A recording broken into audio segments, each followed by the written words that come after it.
au Cameroun. Exactement. Très bien. On termine avec vous, André. Alors, le problème de Kamto, c'est que on lui a tout simplement dit que un autre avait déposé, excusez-moi de ne pas rire, Allez-y.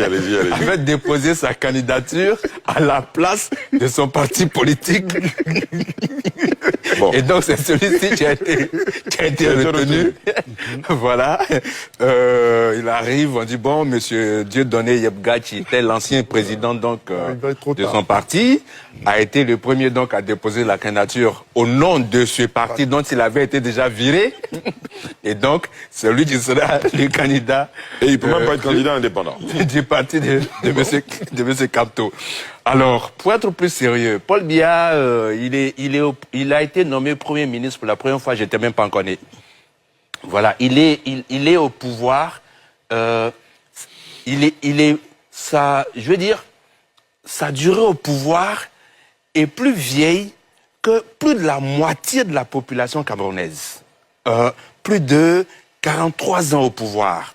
Et l'espérance de vie au Cameroun, c'est 64 ans. Donc plus de la moitié des Camerounais ont connu Paul Biya comme leur président. Voilà. Et c'est quoi le Cameroun? C'est une croissance moyenne du PIB à 3,3% contre 6,5% pour la Côte d'Ivoire. C'est un indice de perception de la corruption, 140e sur 180 pays. En Côte d'Ivoire, nous sommes 69e. C'est un budget de 7 317 milliards. En Côte d'Ivoire, c'est 2 fois plus, 15 milliards. C'est un pays, contrairement à ce qu'on dit, qui n'est pas stable. C'est faux. C'est l'insécurité au nord.